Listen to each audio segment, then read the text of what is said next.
lagi terima kasih kepada Prof. Sawal, Dr. Sawal dan juga kepada semualah kerana menyertai. Jadi kita tak naklah panjang-panjang sesi taklimat pada petang ni. Kita pun tahu ada had masa tumpuan boleh diberikan kepada sesuatu presentation. Jadi kita nak ringkas dan padat dan terus kepada poin pembentangan, dan lepas tu kita buka untuk sesi soal jawab di mana mungkin pihak yang berminat untuk memohon projek PPRN ni boleh bertanyalah soalan dari segi kaedah ataupun dari segi proses ataupun dari segi sistem PPRN dan sebagainya. Jadi izinkan saya memulakan sesi taklimat yang ringkas ni. Next slide please.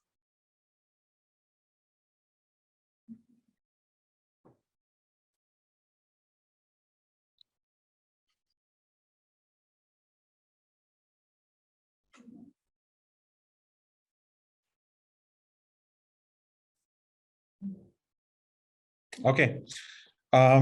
Yang ni mungkin saya tidak akan mengambil masa yang lama lah di dalam slide ni. Yang ni just nak memaklumkan kepada semua bahawa pelaksanaan PPRN ni adalah berdasarkan kepada keputusan dalam Mesyuarat Jemaah Menteri pada tahun 2015. Jadi itulah punca kuasa di mana pihak kementerian melaksanakan inisiatif PPRN ni. Dan daripada tahun 2015 hingga sekarang PPRN kita nampak masih lagi relevan lah dalam ekosistem R&D nasional, terutamanya di bawah IPT, di bawah KPT lah. Jadi bagi pada ketika ni inisiatif PPRN masih kekal relevan di bawah rancangan Malaysia ke-12, iaitu kita ada reference kepada pelbagai bab lah, bab 11, ada juga bidang keutamaan C yang PPRN ini kekal relevan. Rancangan Malaysia ke-12 itu sehingga tahun 2025, dan sekarang ni pula kita akan memulakan pihak Kementerian Ekonomi akan memulakan langkah untuk membangunkan rancangan Malaysia ke-12 tidak lama lagi, dan kita akan memastikan bahawa inisiatif PPRN akan terus dapat kekal relevan di bawah rancangan Malaysia yang terbaru nanti. Okay, next slide. Jadi dari segi latar belakang PPRN ni, dia sebenarnya merupakan kita cuba menghasilkan satu model kerjasama strategi antara industri dan akademia bagi meningkatkan produktiviti di peringkat industri sebenarnya, dan pertumbuhan akhirnya kalau produktiviti syarikat tu, industri tu meningkat, akhirnya ia memberikan kesan kepada pertumbuhan ekonomi Malaysia lah. Tetapi apa yang kita cuba hasilkan di sini adalah satu model kerjasama di mana pihak industri yang mempunyai kepakaran, pengalaman dan sebagainya menjana ataupun share experience ataupun pengetahuan tersebut bagi menyelesaikan masalah teknologi yang dihadapi oleh pihak industri. Dan akhirnya kita berharap melalui kerjasama ini, seperti saya maklumkan tadi, produktiviti syarikat tersebut ataupun industri tersebut akan meningkat. Jadi melalui kerjasama public-private ni, kita juga berharap supaya produktiviti dapat ditingkatkan melalui inovasi dan teknologi yang bersesuaian dan menggalakkan penyertaan pendidik untuk memberikan penyelesaian. Jadi berasaskan permintaan industri lah. Jadi ini bukannya satu inisiatif di mana mungkin kita berfikir pihak industri memerlukan sesuatu masalah, tetapi kita berdasarkan kepada masalah sebenar yang dihadapi oleh pihak industri sebenarnya. Next slide. Jadi PPRN ini dia ada dua skop. Pertamanya kita hendak membuat inovasi ke atas produk yang dihasilkan oleh sesuatu industri ataupun syarikat tersebut. Iaitu di mana di bawah skop ni kita hendak menambah baik atau menambah nilai produk sedia ada industri, terutamanya yang berasaskan kepada teknologi dan ke arah persijilan. Contohnya kita pernah ada projek sebelum ni di mana saya pasti semua pernah membeli kek lapis Sarawak.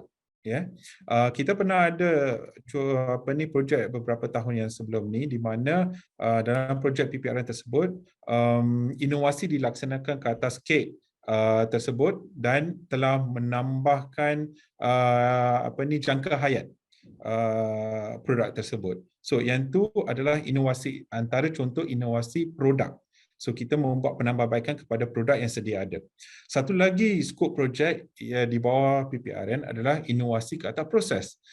Yang ni melibatkan penambahbaikan kepada sebarang proses pengeluaran produk tersebut, logistik, kaedah penghantaran ataupun services, bagi menjadikannya lebih cekap dan efisien. Yang ni in briefnya, contohnya satu industri itu dia membuat kerja secara manual lah. Mungkin packaging, saya ambil contoh packaging. Dia membuat packaging secara manual dan kita melalui projek PPRN kita hendak menambah baik inovasi ke atas proses tersebut melalui membuatnya daripada manual kepada mechanical, membuat mesin dan sebagainya, mesin processing ataupun pembungkusan. Satu lagi proses inovasi adalah melibatkan, contohnya adalah dari segi sistem, di mana sebagai contoh suatu syarikat ni menghasilkan ataupun melaksanakan kerja secara manual, dan melalui projek PPRN kita digitalize proses tersebut supaya dia menambah nilai kepada syarikat tersebutlah, mungkin melalui pembangunan satu sistem sebagai contohnya. So yang ni adalah dua lah skop projek di bawah PPRN. Satunya inovasi ke atas produk yang dihasilkan, dan satu lagi inovasi ke atas proses dalam penghasilan produk tersebut, ya. Okey, kita boleh teruskan. Mungkin kita boleh ambil soalan di peringkat seterusnya, di peringkat akhir. Jadi next slide. Okey, bagi saya mulakan yang ini dari segi syarat umum permohonan syarikat. Okey, bagi syarikat ini adalah antara perkara-perkara yang perlu dipatuhi, iaitu dia inisiatif PPRN terbuka kepada syarikat yang berdaftar di bawah SSM. Jadi apabila memohon projek PPRN perlu disertakan bukti iaitu pendaftaran dengan SSM ataupun agensi lain yang setaraf. Dan yang itu pertamanya. Keduanya, pihak syarikat perlu mempunyai nilai jualan tahunan melebihi 100,000. Yang itu adalah minimum. 100,000 nilai jualan tahunan. Dan juga perkara ketiganya, perlu disertakan bukti penyata bank bagi 6 bulan terkini dan juga penyata akaun yang telah diaudit untuk 3 tahun yang terkini. Untuk kalau tahun 2023, terkini itu tahun 2020, 2021 dengan 2022 perlu ada. Jadi yang ni kita berharaplah daripada Sekretariat PPRN, kita berharap bahawa pihak RMC, IPT boleh memainkan peranan di sini dengan membuat checklist lah, di mana kita dapati kita di Sekretariat PPRN menerima projek-projek di mana syarat ni tidak dipenuhi. Ada baru-baru ni ada satu projek di mana syarat nilai jualan RM100,000 setahun tu tidak dipenuhi, kita terpaksa reject. Ada juga projek di mana penyata akaun yang telah diaudit untuk 3 tahun lepas tidak lengkap, ada 2 tahun saja. Jadi yang tu mengambil masa lah, di mana pihak sekretariat perlu berhubung semula dengan RMC bagi memastikan dokumen tersebut lengkap, dan dia mengambil masa untuk ke fasa yang seterusnya. Yang itu pertamanya. Keduanya, dari segi syarikat perlu berdaftar dengan mana-mana agensi atau platform yang menilai prestasi lah. Syarikat seperti SME Corp, SIRIM, MARA, MDEC dan sebagainya. Jadi kalau boleh kita yang terbaiknya adalah kita sertakan juga pihak RMC juga, sertakan juga dengan mana-mana agensi yang berkaitan. Tetapi sekiranya syarikat tidak berdaftar dengan mana-mana agensi tersebut, dia perlu mengisi satu lagi template ataupun template bagi memastikan dia berdaya saing, berdaya maju. Yang itu kita akan terangkan kemudian. Dan perkara keempatnya adalah syarikat ni, yang ni penting. Syarikat perlu beroperasi sekurang-kurangnya 1 tahun dan perlu ada premis perniagaan yang berdaftar dengan PBT. Jadi kita juga dapati di mana dalam fasa 1 tahun 2023 ada satu permohonan projek ni, syarikat dia baru beroperasi pada September 2 tahun 2020, iaitu kurang daripada. Perkara ni kita letakkan sekurang-kurangnya 1 tahun ni sebab kita tak nak dia syarikat-syarikat yang berbentuk baru saja bermula startup ni untuk memohon PPRN. Sebab untuk syarikat-syarikat startup ni, kita ada banyak di bawah agensi kerajaan ada banyak agensi lain yang memberikan dana insentif kepada syarikat-syarikat yang baru je memulakan perniagaan ataupun berbentuk startup. Jadi pihak di PPRN ni kita hendak niche yang lebih berbeza sedikit. Dan akhir sekalinya, pemilikan majoriti syarikat tersebut adalah majoritinya warga negara Malaysia, iaitu lebih daripada 50%. Slide seterusnya. Dari segi penyelidik pula, kita penyelidik IPT di sini bermaksudnya sama ada UA, Universiti Awam, Universiti ataupun IPT swasta, College Community ataupun Politeknik, dan Public Research Institute.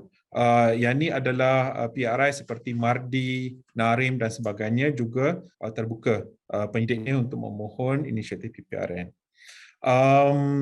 Penyidik yang merupakan sebahagian daripada pasukan penyidik itu perlulah bekerja bertaraf tetap ataupun kontrak di IPT ataupun PRI. Walau bagaimanapun, ketua penyidik mestilah bertaraf tetap. Itu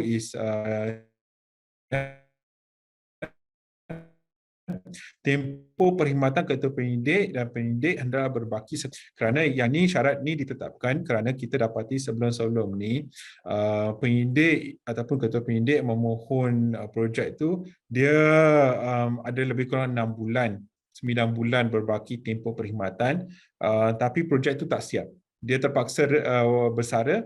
Lepas tu pihak RMC universiti kena cari penyidik lain untuk menggantikan, untuk meneruskan projek tersebut. Jadi perkara ini menimbulkan kesulitan di pihak kementerian dan juga RMC dan juga kepada syarikat. So mereka tak terima hasil projek itu. Jadi sebab itulah kita tetapkan syarat ni di mana perlu ada tempoh berbaki sekurang-kurangnya 24 bulan daripada tarikh projek bermula.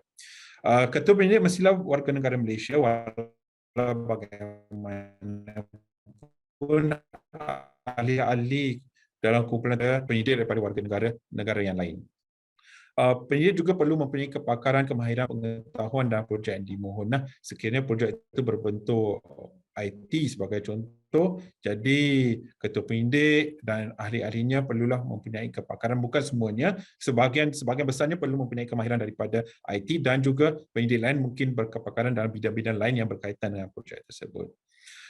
Ketua penyidik bukan dalam tempoh bercuti sabbatical sambung pelajar tu kita tidak benarkan. So dia kena concentrate kepada projek tersebut.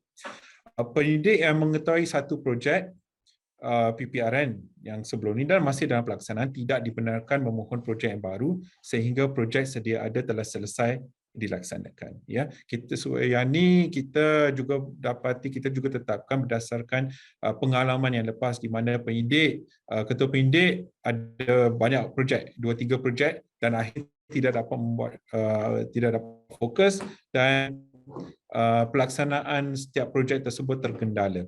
Jadi untuk penyidik, ketua penyidik satu projek saja, selesai projek tersebut, keluar surat status, baru boleh memohon projek yang seterusnya. Dan akhir sekali, penyidik yang telah disenarai hitam tidak boleh memohon projek PPRN sehingga tempoh senarai hitam tersebut tamat. Jadi sebelum ni ada projek di mana pihak penyidik kita dapati tidak menyediakan atau menyiapkan projek tersebut berdasarkan skop yang ditetapkan. Pelanjutan berkali-kali telah diberikan dan akhir sekali tiada komitmen lah untuk menamatkan atau menyiapkan projek tersebut. Yang itu golongan tersebut telah disenarai hitam dan kita tunggulah sehingga tempoh tersebut tamat sebelum mereka boleh memohon lagi. Okay, next. Okay, saya ada nyatakan sebelum ni dari segi syarikat berdaya saing, iaitu syarikat-syarikat yang tidak berdaftar dengan agensi-agensi tertentu seperti SME Corp dan sebagainya.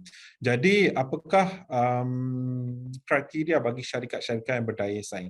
Pertamanya, jualan melebihi 100,000 tahun, yang itu saya telah nyatakan sebelum ni.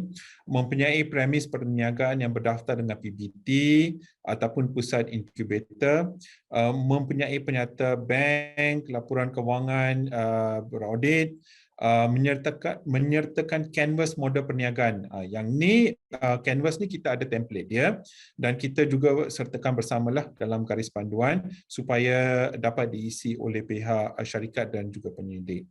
Dan yang paling penting juga mempunyai fasiliti untuk pengeluaran produk tersebut. Jadi syarikat tersebut perlulah mengeluarkan produk mereka sendiri dan bukannya merupakan orang tengah meminta pihak lain untuk mengeluarkan produk mereka. Jadi production sepatutnya dibuat oleh syarikat tersebut sendiri.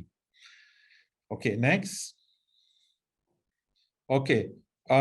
Dari segi pertimbangan projek ni, kita of course lah kita perlu pastikan borang permohonan dah lengkap diisi.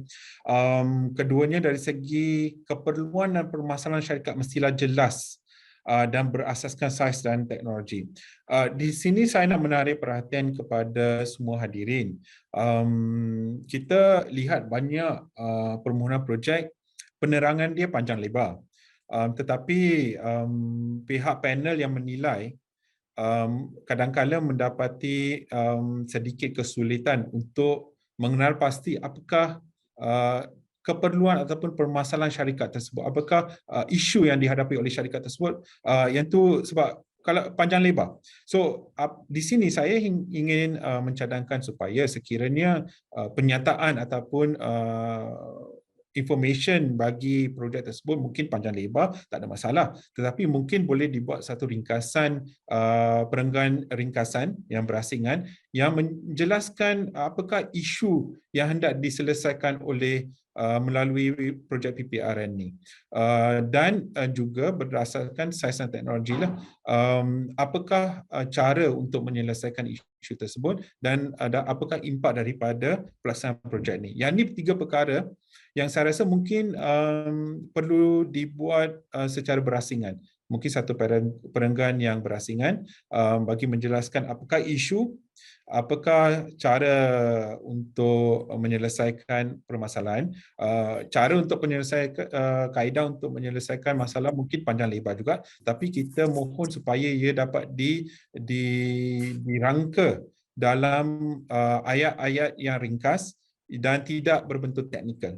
Dan juga akhirnya apakah impak daripada pelaksanaan projek ini. Sebagai contoh, impaknya sebelum ni, sebagai contoh ya, sebelum ni syarikat tersebut menggunakan 5 orang pekerja untuk menghasilkan produk mereka, dan melalui pelaksanaan projek PPRN ini syarikat hanya memerlukan seorang sahaja. Ataupun sebagai contoh, impak before and after ni adalah sebagai contoh dia punya masa penghasilan produk. Mungkin 1 tan dalam 1 hari sebelum projek PPRN, dengan projek PPRN mungkin 5 tan sebagai contoh. So sekiranya perkara-perkara, 3 perkara ini dapat dijelaskan dengan dapat diterangkan dengan jelas dan bukan dalam bentuk yang perkataan-perkataan teknikal, dia akan membantu panel dalam memahami permohonan daripada pihak RMC dan juga penyidik. Jangka masa projek maksimumnya tidak boleh melebihi 12 bulan, tetapi ada satu slide kemudiannya saya akan menyatakan di mana ada projek di mana dia hanya berbentuk 6 bulan sahaja, yang itu kita akan datang kemudian.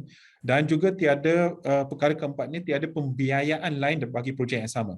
Yang ini kita dapati contoh sebelum ni projek bertajuk yang sama, penyelidik yang sama, memohon dana kepada PPRN dan juga memohon dana dengan agensi kerajaan yang lain, mesti sebagai contoh. Jadi untuk makluman semua, dalam kalaulah projek Prof, Doktor, tuan-tuan dan puan-puan sampai ke peringkat mesyuarat jawatan pengurusan dana yang dipengerusikan oleh KSU, kita ada wakil musti di dalam mesyuarat tersebut yang akan membuat counter check lah, cross reference sama ada pernah tak projek sedemikian dibiayai oleh kementerian yang lain. Jadi di pihak Sekretariat PPRN kita juga berkongsi list projek yang kita terima, Sekretariat PPRN terima dengan agensi kerajaan lain, SME Corp, Musti dan sebagainya. Kita cross check, pernah tak ada projek yang sama, penyidik yang sama, skop yang sama? Ada. Kalau ada tu kita PPRN kita reject lah projek yang kita terima tu. Dan juga perkara seterusnya, permohonan dan pembiayaan tidak melebihi satu projek pada satu masa. Saya telah sebelum ni. Yang ni habis subjektif sedikit. Penyidik tidak boleh mempunyai konflik of interest dengan syarikat lah. Yang ni mungkin pada awalnya kita tidak boleh establish, tetapi kalau dalam masa pelaksanaan projek itu kita dapati terdapat bukti itu, kita boleh mengambil tindakan yang termaktub dalam garis panduan dan juga MOA. Perkara seterusnya adalah pentingnya projek mesti dibangunkan di Malaysia. Tidak boleh, walaupun mungkin melibatkan kerjasama luar, penyidik daripada warga negara asing, tetapi projek ni mesti dibangunkan di Malaysia sahaja. Sekiranya projek tersebut memerlukan kelulusan khas daripada agensi tertentu, jawatankuasa tertentu seperti jawatankuasa etika ataupun agensi kerajaan lain seperti JAKIM dan sebagainya, kita memerlukan pengesahan daripada agensi tersebutlah untuk dalam proses penilaian panel. Sebagai contoh, baru-baru ni kita ada satu projek, dia nak buat blockchain, dia nak buat blockchain dengan kerjasama JAKIM. Yang tu di mana panel memohonlah surat perakuan daripada JAKIM sebagai sokongan dalam penilaian projek tersebut. So sekiranya ada, kita mohon awal-awal tu sertakan dengan permohonan sekali supaya kita tidak timbullah kelewatan masa kita untuk sekretariat mohon sekali lagi, RMC mohon daripada pihak yang berkaitan.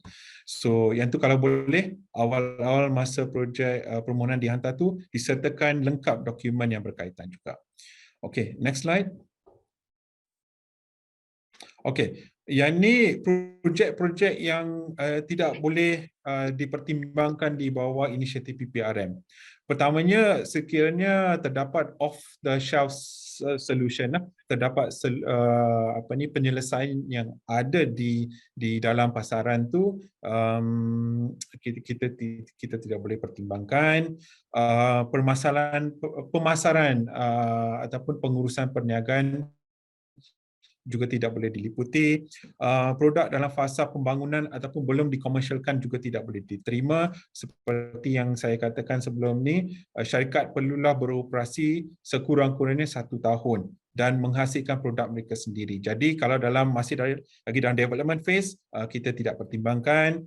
Fundamental pun kita tidak timbangkan sebab untuk fundamental dan ni kita ada dana FRGS yang saya pasti semua sedia maklum. Testing yang tu memang tidak boleh kita terimalah sebab yang tu jatuh di bawah skop KKM. Projek-projek yang melibatkan perjalanan ke luar negara dan pembelian fasiliti aset khusus untuk syarikat dan sebagainya kita tidak benarkan. So ini antara 8 perkara yang kalau dapat tu kita tidak pertimbangkan dalam fasa yang seterusnya. Okay, next.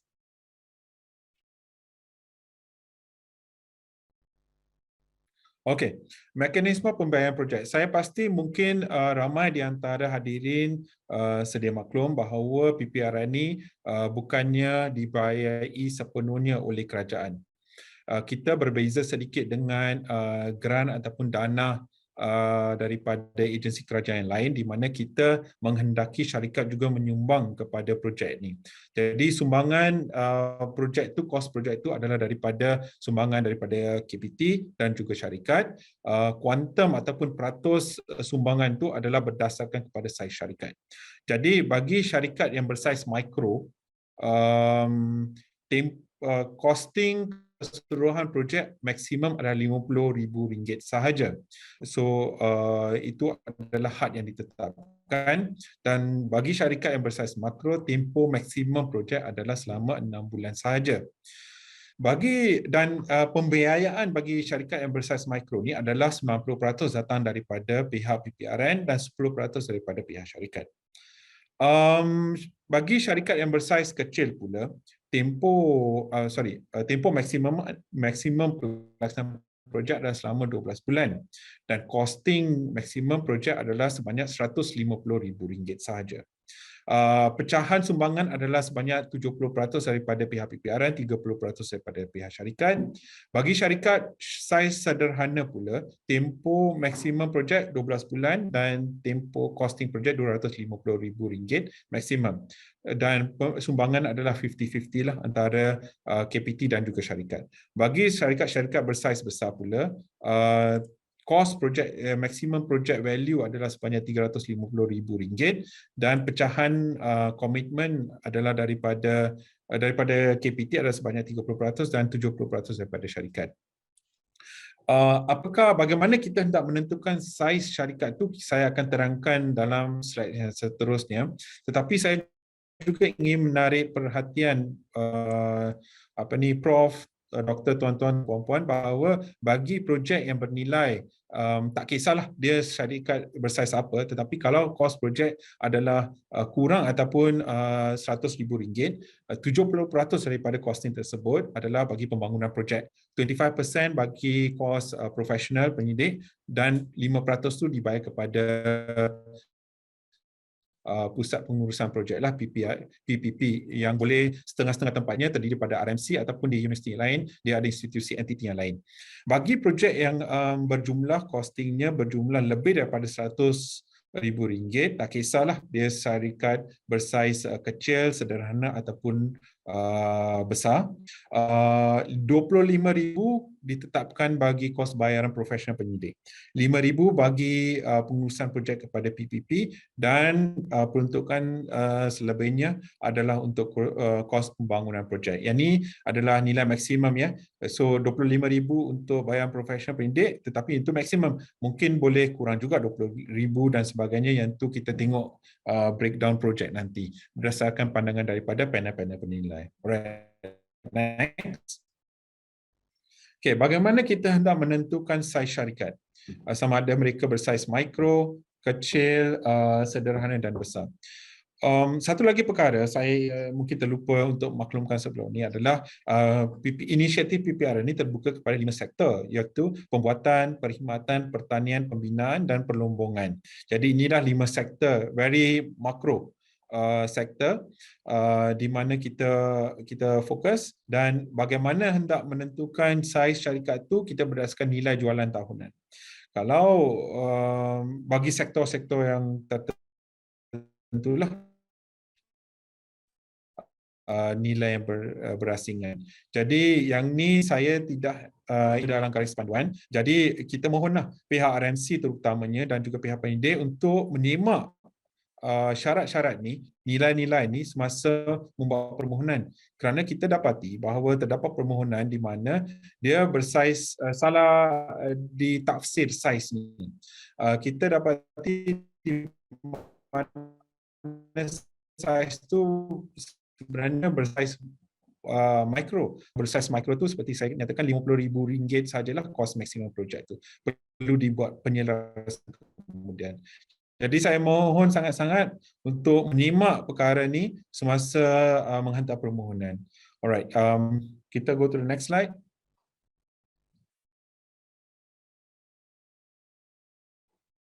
Okay, yang ni juga saya tidak ingin pergi into detail, tetapi outcome khusus yang kita ingin melihat bagi sektor-sektor adalah seperti saya maklumkan sebelumnya, kita nak naik taraf proses sedia ada daripada manual kepada semi auto ataupun fully auto, meningkatkan jangka hayat produk. Of course kita juga mendukung strategi yang dinyatakan dalam R4, dalam pertanian pula dan sebagainya lah. Saya pun tak nak pergi into detail, kita pergi kepada next slide. Okey, dari segi tata cara permohonan PPRN, yang ini daripada pihak syarikat ataupun pihak penyidik mengarah pasti penyidik ataupun syarikat lah. Kalau syarikat tu dia mengarah pasti penyidik, penyidik tu mengarah pasti syarikat untuk bekerjasama bagi permohonan PPRN akhirnya bagi menyelesaikan masalah teknologi yang dihadapi oleh industri. Membuat permohonan, perkara keduanya membuat permohonan kepada pihak KPT melalui PPP. Ketiganya, apa yang berlaku di kementerian adalah apabila kita terima permohonan tersebut, kita akan buat saringan. Sekretariat akan buat saringan. Kita akan melihat sama ada syarikat, terutamanya syarikat lah dan juga penyidik, memenuhi tak ataupun mematuhi tak syarat-syarat asas yang dinyatakan oleh saya tadi. Sebagai contoh, nilai jualan lebih daripada 100,000, penyidik warga negara Malaysia, saiz syarikat dan sebagainya lah. So kita akan, yang tak memenuhi itu kita reject.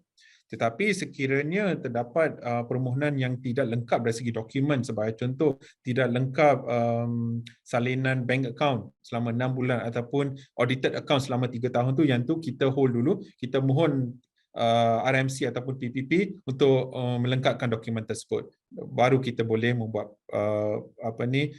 membawa projek itu untuk fasa yang seterusnya. Setelah melalui peringkat saringan oleh sekretariat, kita ada pool of expert yang dilantik oleh KPT daripada industri, daripada UA, daripada politeknik dalam bidang-bidang berkaitan, berlainan, yang akan menilai permohonan tersebut. So penilaian pertama oleh panel dibuat secara offline, tanpa melibatkan penyidik dengan syarikat. Mereka akan menilai projek yang dimohon.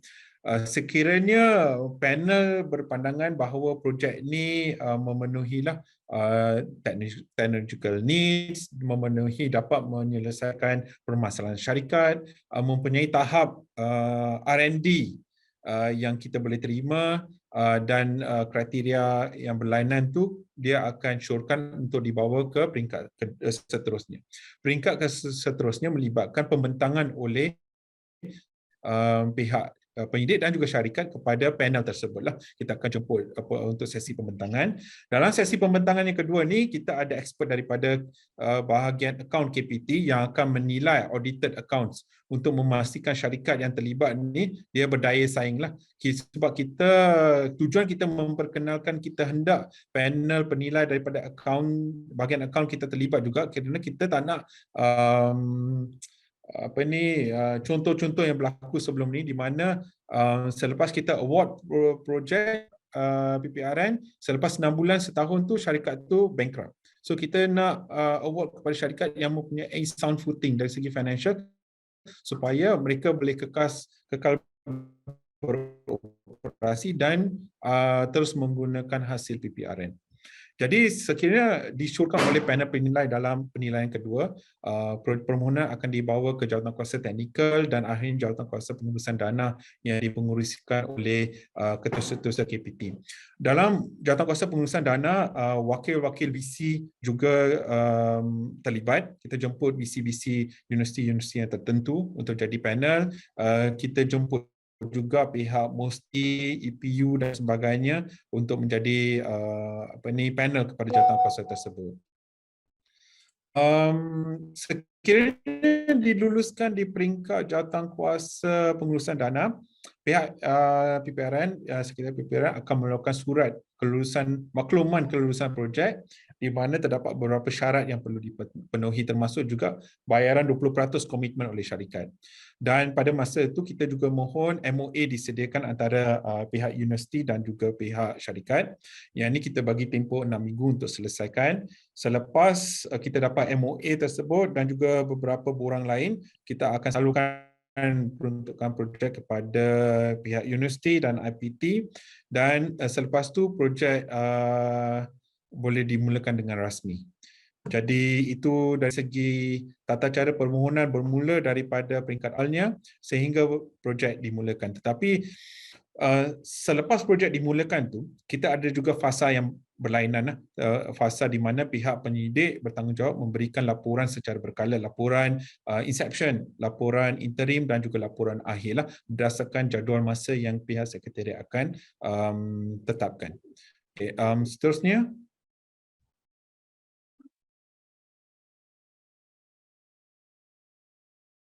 Okey, mekanisme pemantauan rasa saya dah terangkan tadi itu. Kita ada laporan awal, laporan akhir, dan selepas projek tamat, kita ada bingkai pemantauan di mana pihak penyidik menerangkan ataupun membentangkan pelaksanaan projek tersebut dan juga output dan juga impak projek tersebut kepada industri lah.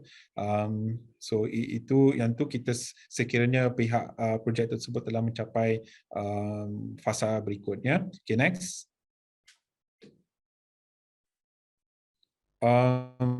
Saya rasa kita dah ke arah slide yang terakhir ni. Jadi apa yang saya mungkin boleh rumuskan adalah melalui pelaksanaan inisiatif ni daripada tahun 2015 hingga sekarang ni, kita dapati bahawa inisiatif PPRN ni telah memberikan banyak manfaatlah kepada industri, terutama dari segi peningkatan produktiviti. Jadi bagi syarikat, apakah impak yang terlibat meliputi penyelesaian teknologi yang berkesan, produktiviti meningkat, dari segi penyelidik juga dapat mengaplikasikan kepakaran mereka terus kepada industri, dan juga terlibat dalam aspek RDCI lah yang tinggi. Hopefully kita di sini seperti yang YB Menteri dalam ucapan beliau pada awal tahun ini menyatakan bahawa kita hendak melihat, pihak kementerian ingin melihat lebih ramai IP sebagai contoh dihasilkan daripada projek-projek penyelidikan kementerian lah. Tak kisahlah dia PPRN ataupun PRGS dan sebagainya. Dan akhir sekali dari segi kerajaan kita hendak menggalakkan komitmen lah pihak swasta dalam mekanisme ataupun aspek RDCI dan mewujudkan ekosistem mesra pengetahuan antara akademia dan juga pihak industri. Okay, next. Jadi itu sahaja dari pihak saya. Yang ni kita share link ni untuk tata cara penggunaan sistem PPRN. So semua permohonan adalah melalui sistem PPRN. Jadi inilah tata cara yang ada. Mungkin kita boleh klik. Kita tengok apa kandungannya.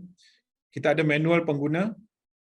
Kita ada manual bagi penyelidik dan juga manual bagi RMC lah, PPP dalam menguruskan penggunaan sistem PPRN lah. Nanti mungkin pihak tuan-tuan, puan-puan, Prof, Dr. dalam masa yang berlainan boleh melihat manual ni. Jadi okey, tak apa, kita go to the back ni. Saya rasa itu sahaja. Daripada saya, Prof. Dr. Sawal Hamid, mungkin ada persoalan tu kita we are open to answering question lah daripada hadirin. Terima kasih. Terima kasih Encik Jadif. Prof. Sawal mungkin ada meeting, dia keluar kejap. Cumanya ada persoalan dalam ruangan chat. Mungkin kita boleh tengok sama-sama Encik Jadif. Boleh. Untuk recording ni, kami dah sediakan link YouTube channel Inovasi at UKM. Dari situ boleh tengok balik video slide, taklimat ni lah. Untuk slide tu kita kena minta izin daripada KPT. Adakah KPT akan edarkan slide pembentangan ni, Cik Jadif? Ya, mungkin saya akan minta pegawai saya untuk share link slide tu dalam chat box. Okay, terima kasih Cik Jadif. Dan ada soalan ada yang minta guideline dalam English version. Ada ke Cik Jadif? English version minta maaf tak ada, kita hanya dalam bahasa Melayu saja. English version, okey. Kita ada minta maaf, kita hanya ada dalam bahasa Melayu saja. Okey, mungkin saya pergilah kepada chat ni, ada banyak soalan ni. Okey, keduanya, seterusnya adalah one company can apply for more than one application. Dia seperti juga ketua penyelidik, satu syarikat itu satu projek sajalah pada suatu masa. Jadi sekiranya projek itu telah berjaya, kemungkinan syarikat itu boleh memohon kemudian. Tetapi pada satu masa, satu syarikat saja. Dia boleh mohon satu projek saja. Ketua penyidik bertaraf tetap tapi masih belum disahkan jawatan. Adakah boleh menjadi ketua penyidik? Yang tu saya rasa there's a grey area. Kita tak ada masalah lah. Yang tu asalkan dia bertaraf tetap tu dan masih dalam proses disahkan jawatan tu, kita tak ada masalah. Jika syarikat berstatus enterprise dan tiada MOF, adakah boleh mohon sebagai rakan industri? Mohon pencerahan.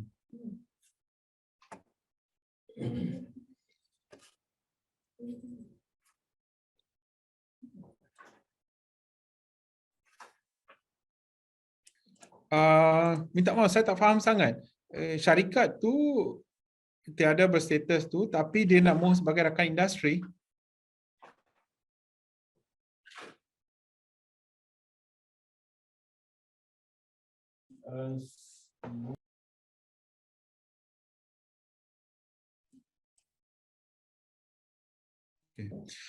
Jadi mungkin enterprise tu tak ada masalah lah. Tak ada masalah. Dia kena memenuhi syarat lah RM100,000 nilai jualan dan sebagainya lah. Dan tiada MOF, maksudnya di sini saya faham tiada pendaftaran dengan MOF, Ministry of Finance. Mungkin kalau MOF ni ada makna yang tertentu boleh maklumkan, tetapi kalau tiada pendaftaran dengan Kementerian Kewangan MOF tu tak ada masalah. Dia kena berdaftar dengan SSM, yang tu yang paling penting. Mohon untuk dapatkan slide. Okey, yang tu tak ada masalah. Bolehkah permohonan dibuat jika ketua projek berstatus kontrak dalam proses pertukaran jawatan tetap? Yang ni kita mohonlah, kalau dalam proses daripada kontrak kepada tetap tu, yang tu kita mohonlah supaya kalau dah dapat tetap tu barulah, tetapi belum disahkan tu tak apa. Tapi asalkan dah ada jawatan tetap tu. Ya, mohon untuk mendapatkan slide, mohon emailkan slide.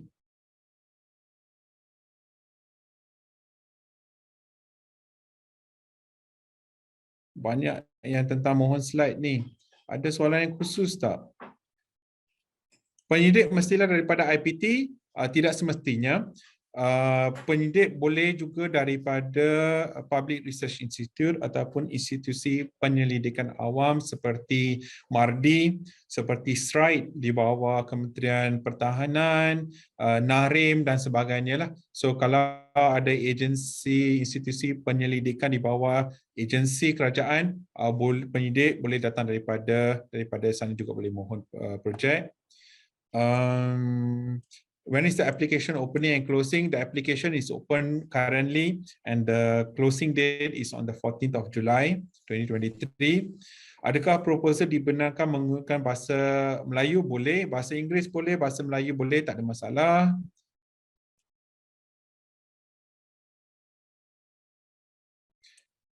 Ada sekiranya yang memohon adalah penyelidik, adakah co-researcher syarikat perlu mengikuti syarat-syarat yang sama? So yang ni nak co-researcher daripada syarikat je. Kalau syarikat penyidik tu dia punya syaratnya samalah. Tak kisahlah dia daripada IPT ke kepada daripada tempat-tempat lain tu, syaratnya sama kepada penyelidik.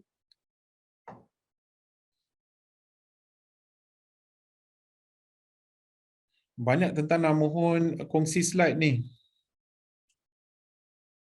Jika projek untuk syarikat itu adalah projek masih dalam proses penyidikan pembangunan produk, boleh apply, tidak boleh jawapannya sebab kita hendak syarikat itu telah pun memasarkan produk mereka. Is in the market. Bukan dalam proses R&D lagi. So it must be in the market already.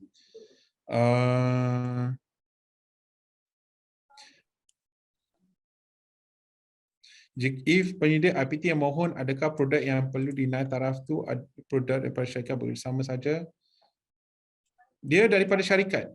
Kita ni sekarang ni untuk makluman semua, mekanisme inisiatif PPRN ni adalah daripada syarikat penyidik kerajaan iaitu KPT dan juga one particular company. Kita ada perancangan dalam pipeline, mungkin tahun depan kita hendak membuka kepada koperasi lah persatuan supaya lebih banyak industri ataupun syarikat dalam koperasi ataupun pertubuhan tu boleh benefit daripada projek PPRN, tetapi yang tu dalam pipeline. Tapi ketika ni is kepada satu syarikat sajalah. Adakah industri filem, animasi, media termasuk dalam separa industri yang boleh memohon? Boleh, tak ada masalah. Boleh memohon. Okey, saya ada baca dalam garis panduan PPRN yang menyatakan keperluan memastikan hasil projek diserahkan kepada syarikat tidak boleh dijual atau dipindah milik dalam masa 2 tahun selepas tarikh serahan projek bagi tujuan pemantauan projek. Perkara ini hendaklah dimasukkan dalam MOA projek.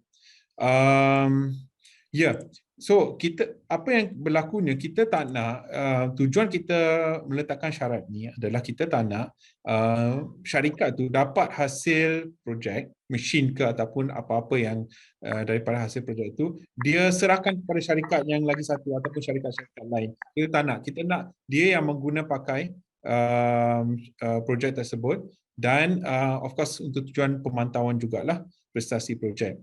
Kalau boleh kita nak perkara ni dimasukkan dalam MOA projek. Sebab dalam garis panduan dah ada, kita mohon PPP supaya bila nak buat MOA itu masukkan garis panduan yang sama jugalah. Tetapi kalau syarikat tu kalau perkara-perkara di luar kontrol kita yang berlaku seperti syarikat tu bankrupt, tutup dan sebagainya, yang tu kita tak boleh nak buat apalah. So yang ni sekiranya syarikat tu masih beroperasi, kita nak sekurang-kurangnya 2 tahun syarikat tu menggunakan hasil tersebut.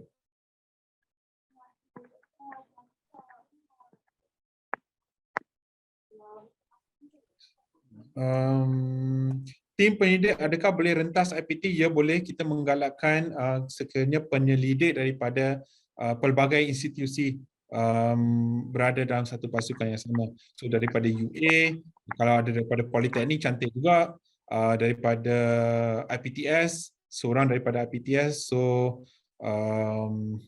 yang tu kita galakkan lah. Nak jemput taklimat di UniKL boleh ke? Boleh, tak ada masalah. Boleh berhubung dengan pihak sekretariat lah. Kita tengok bila kita bersempatan.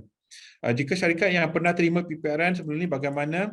Jika syarikat yang pernah terima projek PPRN sebelum ni dan telah berjaya, kita tak ada masalah untuk ni. Tapi kita tengok juga syarikat ni sebelum ni prestasi dia macam mana. Adakah terdapat juga kerana ada syarikat di mana dia tak bayar komitmen. Dia tak bayar komitmen, dia menimbulkan banyak masalah. Projek tergendala, skop projek tidak dapat disiapkan seperti mana yang ditetapkan sebab tak ada peruntukan daripada syarikat. So perkara ni kita, kalau syarikat tu berprestasi baik, tak ada masalah untuk memohon sekali lagi. Tapi dengan syarat projek yang lama tu dah selesai. Hi, Mr. Jazif. Ya. Sorry to interrupt. Azizi from UTM. I think Ya, a quick boleh. question from me. Boleh. Actually, projek ni start bila, Mr. Jazif? I mean kita nak propose bila? Sekarang ni permohonan dah buka. Permohonan, tapi dalam form tu nak tahu bila start. Kita nak propose start bila? Ogos ke? Start tu dia berdasarkan yang tu pihak KPT akan tetapkan apabila kita telah melalui semua proses penilaian tu. I see. So boleh letak, bolehlah kita penyelidik boleh propose Ogos ke September ke dulu tak apa, letak je yang tu is mungkin dari segi formality je lah. Formality tapi je lah, kita kena tengok dari segi kita melalui pelbagai proses ni. Selesai tu baru kita ni. Yang tu kita akan tetapkan dalam surat kita tu bila start dengan end tu. Okay, one more question. Kita go through dekat objektif ni tau, dekat form ni ada 5 predefined objektif ni to increase and etc. Okay, maknanya kalau kita nak penyidik kena buat semua ni ke ataupun kita boleh pilih some of them? Minta maaf, yang objektif kat mana tu? Dia dekat ni, dekat form ni, bahagian detail propose project. kalau kita nak mohon lah guna terus sistem kan EPRN ni, dia ada predefined punya objectives tau. So kita kena fulfill Proposed semua solution ke? ya? Kalau relevan kepada satu saja, kita isi satu je lah. So yang okey lah.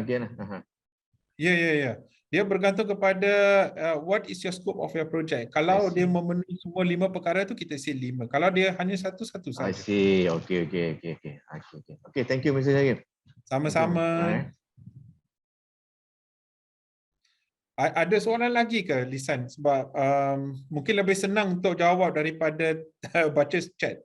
Okey. Cik Jagdev, saya Dr. Jana daripada UKM. Ya, doktor. Saya nak tanya, saya cuba untuk daftar as a researcher tu kan, registration, tapi dia dalam sistem tu dia tak boleh tahu. So saya tak tahu sama ada memang tak boleh lagi daftar ke ataupun sistem ada masalah ke, saya punya komputer ada masalah ke, macam mana? Saya daripada UKM, Firdaus, tak ada masalah. Bila-bila je boleh daftar untuk EPPRN tu. Sampai ke peringkat kami akan approve. Tapi kami akan pastikan sama ada memang researcher UKM atau tak lah. Kalau bukan macam student ke, kita akan reject lah permohonan tu. Okey, saya cuba lagi sekali. Saya tak jumpa lagi Dr. Nurjana sebab dia tak boleh. Bila saya masuk je nanti dia kata macam CV saya tu bukan dalam PDF lah. Lepas tu dia kata password saya dia kata tak secure lah, macam tu lah. So dia asyik ada dua tu lah, sama ada saya punya CV tu dia tenang balik ataupun yang password tu. Okey, saya cuba lagi sekali hari ni. Okey, boleh.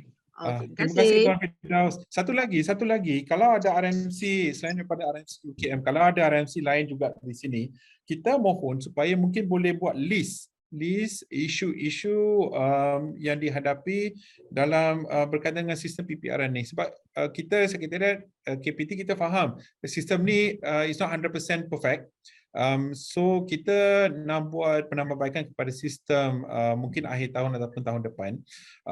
Sekarang ni tengah secure funding lah untuk tambah baik. Jadi kalau boleh RMC boleh listkan apakah isu yang dihadapi oleh penyelidik dan juga RMC dalam menggunakan sistem tersebut forward kepada kita supaya kita boleh diputi dalam skop penambahbaikan sistem lah. Yang tu kita nak minta tolong. Alright, terima kasih. Mungkin ada persoalan seterusnya? Jadi, saya Dr. Zul daripada UMT. Ya, Doktor. Jadi, saya sebenarnya terima kasih banyak. Saya suka semangat Jadi tadi. Memang sebenarnya saya ada beberapa benda yang saya rasa boleh tambah baik. Kan? Sebab saya dah apply PPRN ni dah kali ketiga. Kan? Okay. Tapi untuk ketiga-tiga kali je saya memang tak dapatlah not recommended lah kan. Cumanya satu segi untuk EPPRN saya nampak bila kita comparekan dengan kita compare dengan ya Allah tuanku migrants. Yes, migrants. Dan kita compare dengan migrants, kita nampak pergerakan dia yang ni internal, yang ni dah sampai ke KPT, yang ni dah di reject, yang ni dah at least kita dapat tahu yang ni keputusan dah tahu macam tu kot. So kita nampak dia punya timeline tu. Daripada pihak mana ke pihak mana, so salah UMT ke, salah kat sini ke, dekat situ ke kan. Kalau tidak tu memang kita akan sentiasa mengupdate, akan call macam tu lah kot.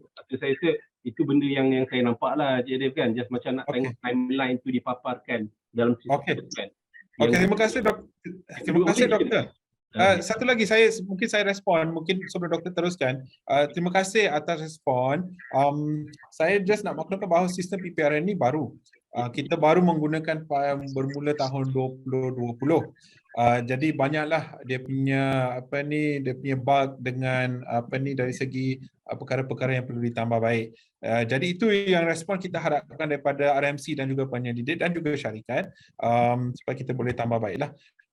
Migrants tu dia punya level tu lain lah. So kita akhirnya kita nak ke arah migrants tu lah. So kita berterima kasih ke atas respon. So mungkin ada persoalan seterusnya Dr. Zul. Satu je Cik Dev, saya dah ikut, saya dah kali ketiga saya apply dan yang ni kalau masuk kali ni punya cycle yang kali keempat lah kot kan. Cuma saya dah tengok dia punya, memang kebanyakan dia mula tu pending kan, tapi last tu memang dah lama sangat tu saya tahu nak recommended lah kot kan.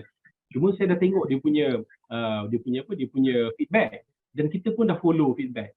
Apa yang saya mahukan, mungkin apa yang saya minta tolong Encik Jadif dan PPRN, mungkin kita boleh buat macam satu sesi hand holding ke kan, sebenarnya apa yang tak kena kan, macam itulah.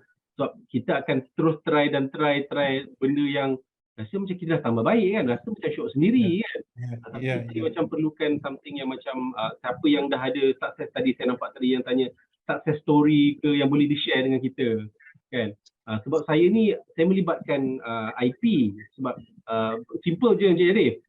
Kita tambah baik formula orang tu buat kan untuk ni, dan kita tambah baik formula, so melibatkan IP. So saya tak tahu, mungkin cara saya letak dekat item mas dalam borang tu mungkin salah ke kan.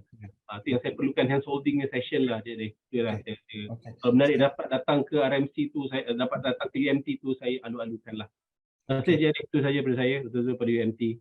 Terima kasih Dr. Zul. Jadi kita sedar bahawa dalam sistem PPRN ni kita ada satu perkara yang perlu ditambah baik, iaitu sekarang ni pihak penyidik tidak dapat melihat komen daripada panel. Kalau projek itu di-reject ataupun tidak disyorkan tu, apakah sebab tidak disyorkan? Pada ketika ni tidak boleh dilihat. Yang tu kita dah ambil maklum, yang tu satu perkara yang kita nak tambah baik dalam penambahbaikan kepada sistem. Tetapi sekiranya mana-mana researcher ataupun RMC di mana terdapat situasi di mana projek mereka tidak disyorkan, tidak diluluskan tu, mungkin boleh email kepada Sekretariat PPRN dan kita boleh share lah apa komen panel supaya pihak penyidik aware apakah sebab permohonan mereka telah tidak disyorkan. So yang tu pihak Sekretariat PPRN bersedialah untuk mengambil tanggungjawab ekstra ni untuk maklumkan komen tu secara melalui email tu. Yang tu kalau ada sesiapa kita boleh ke arah itu. Terima kasih. Hello, boleh dengar ke? Boleh. Okey, saya Hafiz, saya daripada UMT juga. Saya ada dua soalan. Yang pertamanya berkaitan dengan permohonan PPRN ni. Kalau macam Musti punya grant, dia ada yang macam TRL tu. Kalau untuk PPRN ni dia sampai TRL berapa? Itu yang pertama. Dan yang keduanya, contohlah kalau kita produk tu memang dah ada di pasaran, tetapi tidak di-innovate oleh bukan company yang kita bekerjasama tu yang buat. Produk tu memang ada, cuma kita nak ambil produk tu, kita nak innovate baru tapi kita tambah baik produk tu. Boleh ke macam tu? Okey, terima kasih. So saya nak arah soalan yang kedua terlebih dahulu. So maksudnya produk tu ada di dalam pasaran. Syarikat yang menghasilkan produk tu hendak tambah baik. Bukan, maksudnya macam syarikat yang kita kerjasama ni tak buat produk tu. Kita nak tambah baik produk yang memang dah sedia ada kat pasaran tu. Dia kata kita nak innovate yang baru, produk baru, tapi kita tambah baik, a much better version from produk yang memang dah sedia ada kat pasaran. Okey. Persoalan utamanya adalah untuk menjawab persoalan tu, kita kena kenal pasti adakah syarikat yang kita nak bekerjasama ni adakah dia menghasilkan produk yang sama ataupun dalam dia dalam bisnes yang samalah. Yang tu kalau dia menghasilkan produk yang hampir serupa yang sama, tak ada masalah. Tetapi dan dia nak tambah baik berdasarkan apa yang ada dalam pasaran, tak ada masalah. Tapi kalau dia sebagai contohlah, yang ni nak letak apa, contoh sabun. Sabun-sabun yang ada dalam pasaran ni, kita nak tambah baik sabun-sabun yang ada dalam pasaran tu, tapi syarikat yang nak kerjasama ni dia tak buat sabun, tak boleh. Syarikat tu kena menghasilkan produk yang hendak ditambah baik itu sebenarnya. Mungkin jelas kot untuk yang soalan nombor 2. Jadi untuk soalan nombor 1 TRL tu, kita ialah TRL kat Musti tu sampai TRL 9 dan sebagainya tu is very high level lah, dia dah sampai commercialization. Tapi di untuk inisiatif PPRN ni kita ke arah pre-commercialization, itu lebih kurang TRL 45 lah.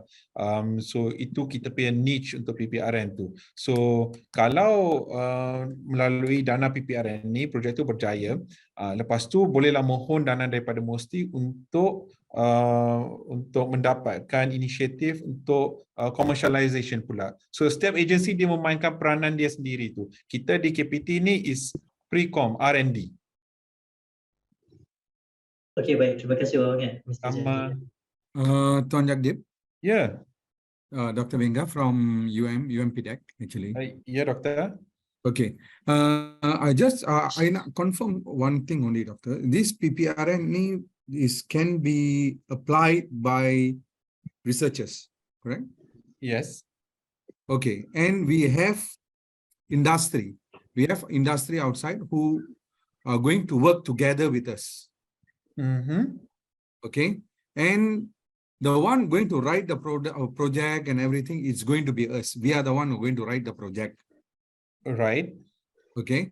So do we need to put the details of the company which is going to, let's say, after we have do the certifications and all that, we have come out with a product, and the product is going, after we got the certifications, and then the involvement of the company comes in order to do the studies. I mean, real-time studies. They will apply. Let's say we are doing coating for what we call for PPE. So we are developing the coatings. Okay, then that coating will be applied on their PPE by that company because they have the production line to do it. Is that possible to do with this PPRN grant? Okay, for PPRN, the involvement of the particular company must be from the initial stage. Yeah, okay. Okay, right. So they must be, you would have, you should identify what is the requirement, technological requirement of that particular company. And you may have the solution already. So, so the application is jointly by the researcher and also the company through the RMC. So the coating, if you maybe you have already got the solution, and it's just basically on the doing the study to see whether it can be applied by the company, you know, if there's any side effect, for example, and all that. So yes, exactly. that is okay. That is okay. I'm sure, you know, Doctor, yourself and so many other researchers here would have, you know, some kind of expertise, some kind of, you know, research done already. So you would have something, but it's just you want to translate it to the industry for their use, and you know, to improve whatever, you know, whatever is in the market. So that can be allowed as long as it fulfills the level of technological problem that you're trying to solve. So okay, we are looking at high level of technological problems to be solved. So that would be my response. Okay. And then another thing, sumbangan syarikat, can be in kind or has to be cash? No, it has to be cash. Okay. We previously in our, when PPRN started in 2015, 2018 and all that, we allowed in kind, but we encountered a lot of problems whereby, you know, the value of that in kind was not as same as, you know, what they should be providing. So it currently is only in cash. Oh, I see. Okay. Okay. Thank you. You're welcome.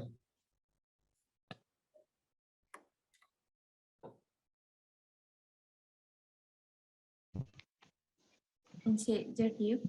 Ya. Saya Syita daripada UKM. Ya. Saya nak tanya, jika syarikat tu bersaiz bersaiz sederhana ataupun makro, adakah permohonan boleh dibuat untuk yang bersaiz kecil? Kalau syarikat itu bersaiz sederhana ataupun mikro, bolehkah dia dibuat? Contohnya saiz syarikat collaborator saya adalah sederhana, maksudnya dia punya profit dan sebagainya up to sederhana punya company lah. Tetapi minta maaf doktor. So yang ni berdasarkan yang jadual yang saya share sebelum ni. Ya betul, jadual nisbah. Okay. Tetapi peruntukan yang saya perlukan untuk projek tersebut mungkin dalam 50,000, sikitlah maksudnya. Adakah saya boleh memohon for micro ataupun saya kena memohon juga dalam kategori sederhana because of saiz syarikat? Kita bergantung kepada saiz syarikat. So sebagai contoh, kalau berdasarkan jadual nilai jualan tadi itu, kalau syarikat itu adalah bersaiz sederhana ya. Kalau saiz sederhana itu maksudnya nilai kos projek maksimum adalah sebanyak RM250,000. Ya. Okey. Tapi kos projek yang doktor nak buat bersama dengan syarikat hanyalah berjumlah RM50,000 sahaja. Yang itu tak ada masalah. Dia kekal sebagai saiz sederhana, tetapi nilai projek tu RM50,000 tak ada. Yang kita letak nilai itu is maximum value. Tidak boleh melebihi RM250,000. Okey, maksudnya di sini jika collaborator saya adalah saiz syarikat sederhana, tetapi saya boleh memohon peruntukan RM50,000 Boleh, tak ada masalah. RM10,000 boleh. RM10,000 boleh. Okey, soalan saya yang kedua ialah scope of the project, boleh ke kalau saya nak buat sistem integration between sistem yang dah established dengan satu lagi sistem saya nak integratekan, is it okay untuk scope of the project? Dia yang ni jawapan dia subjektif sebab kalau boleh ataupun tidak dia bergantung kepada tahap teknologi yang hendak diselesaikan. Dia akan bergantung kepada itu. Adakah dia hanya integration yang simple yang mungkin solution dia ada di pasaran tu, mungkin kemungkinan besar panel akan menolaklah. Tetapi kalau dia melibatkan integration yang di mana tahap penggunaan coding dan teknologi dia sangat tinggi tu, mungkin panel boleh menimbanglah. So semuanya bergantung kepada tahap teknologi yang kita nak guna pakai dan nak solve the issue tu. Alright. Okay, terima kasih. Sama.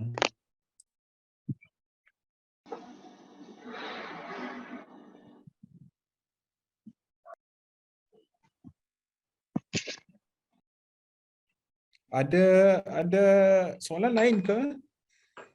Tuan, boleh saya ni tanya soalan? Boleh, silakan. Baik, okey baik. Saya Ridwan daripada Polisas lah, Politeknik Kuantan.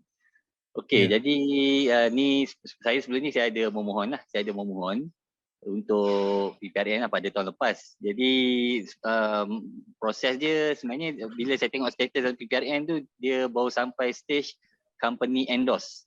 Jadi yalah, mungkin dia dah terlepas dia punya due pada sebelum ni kan. Jadi adakah saya perlu memohon semula atau just tunggu sahaja untuk dia proses tu untuk sampai stage yang seterusnya. Itulah yang soalan pertama lah.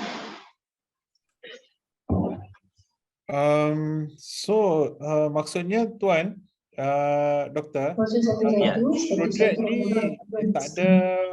tak ada dalam sistem tu, dia tak ada ni status ke? Dia last time yang saya tengok dalam baru ni, saya tengok dia tulis company endorsement.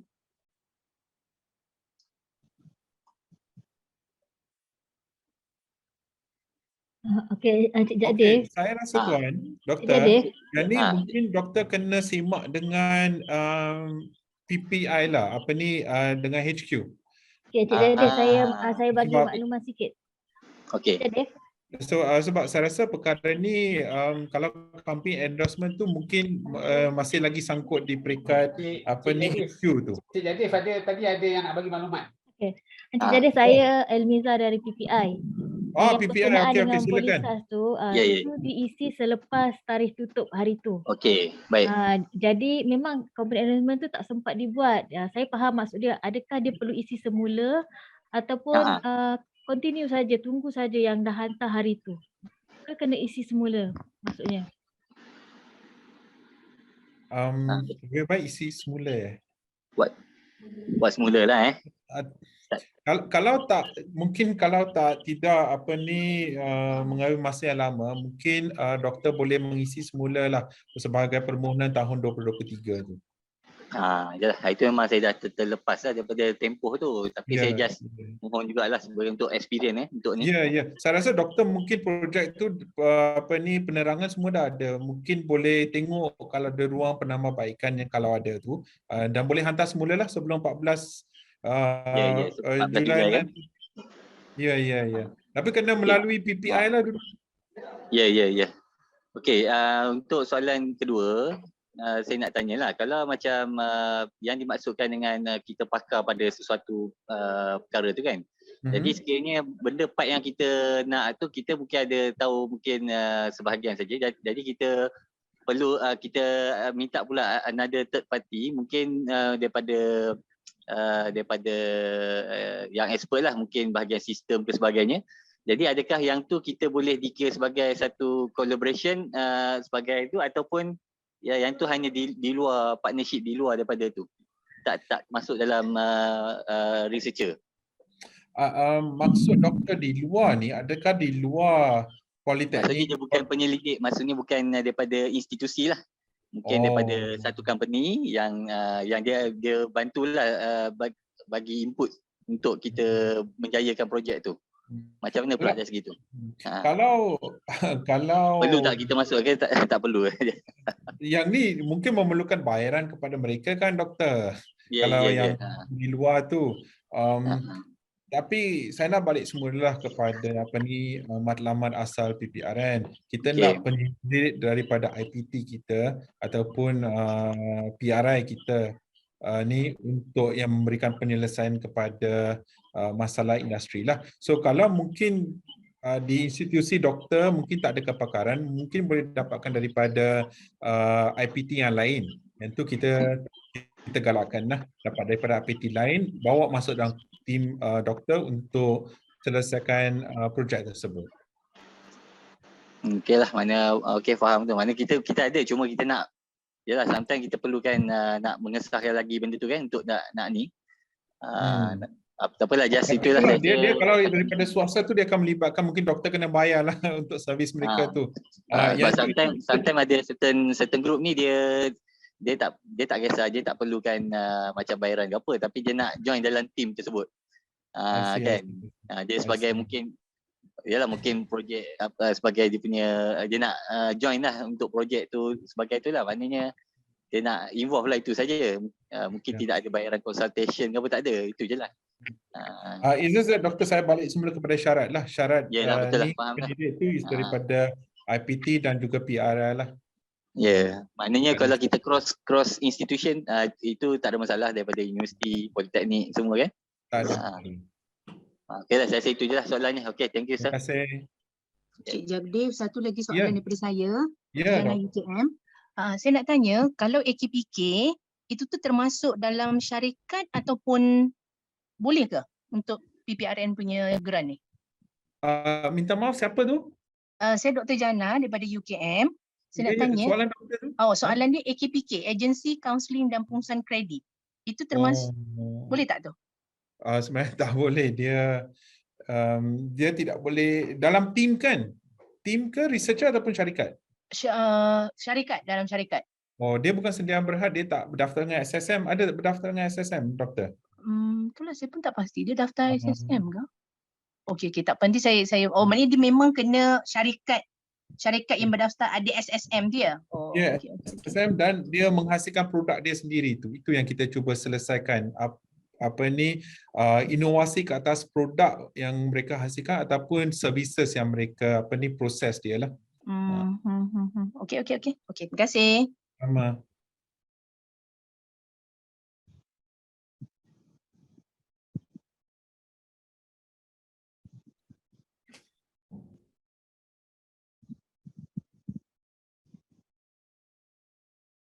ke apa-apa soalan lain ke?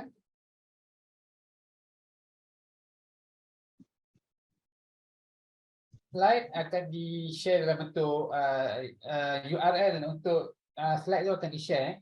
Firdaus akan share kat dalam ruangan chat. Boleh check dekat ruangan chat nanti.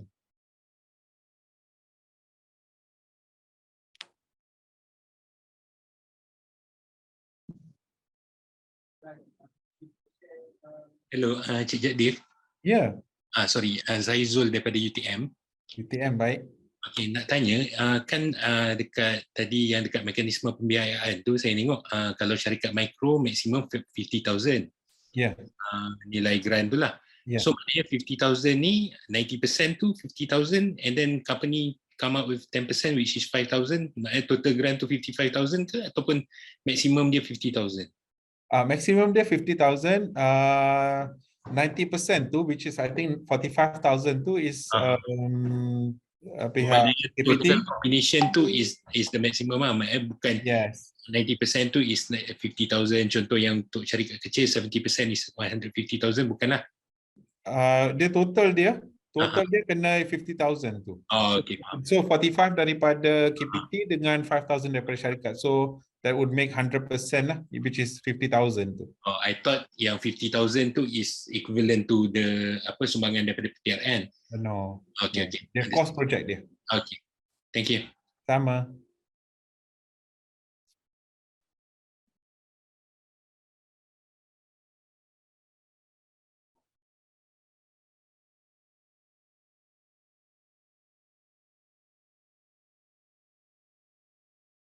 Ada mungkin persoalan lain ke? Selamat petang, boleh saya bertanya? Ya, boleh. Bila saya masuk online untuk grant PPRN ni, ada bahagian company information tu.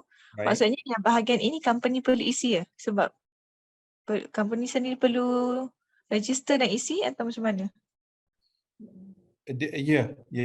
Dia sama ada company sendiri boleh isi ataupun mungkin pihak RMC boleh tolonglah untuk isikan maklumat tersebut. Tapi company, kalau RMC isi itu, company perlu bekalkan maklumat yang berkaitan. Tapi company boleh isi jugalah lagi mudah urusan lah kan? Kalau Boleh. Okey. Terima kasih. Sama.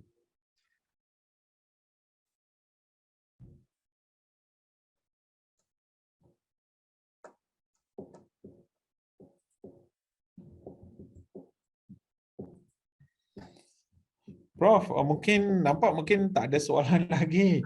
Jadi kalau dah tak ada soalan lain, mungkin kita boleh tamatkan sesi taklimat kita pada petang ni. Okey, boleh. Firdaus boleh share balik link Firdaus? Link YouTube recording tadi tu. Okey. So Cik Firdaus akan sharekan link YouTube di ruangan chat. So boleh klik dekat link tersebutlah untuk lihat semula recording kita, taklimat kita itulah ya. Okey. Okey, yang tu adalah link ya. Link telah pun dikongsi di ruangan chat. Okey, boleh klik untuk menonton video tersebut. Okey, bagi pihak Pusat Inovasi dan Pembinaan Teknologi Universiti Kebangsaan Malaysia, saya mengucapkan terima kasih, banyak-banyak terima kasih kepada Encik Jadif lah di atas taklimat dan juga jawapan-jawapan yang telah diberikan semasa sesi soal jawab sebentar tadi. Okey, mungkin insyaAllah kali ini mungkin ramai akan cuba memohon grant PPRN ni dan kita harapkan sukses rate dia tinggilah, meningkatlah harap-harapnya insyaAllah. Okey, so terima kasih semua kepada sidang hadirin yang telah menghadir pada sesi kita. Sehingga kita berjumpa lagi. Sekian daripada kami. Wabillahi taufiq wal hidayah. Wassalamualaikum warahmatullahi wabarakatuh. Terima kasih semua.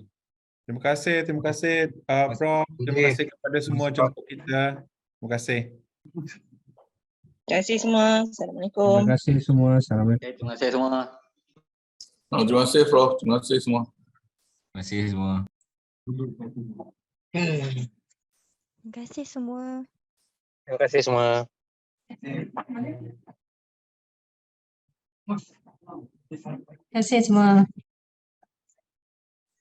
Terima kasih.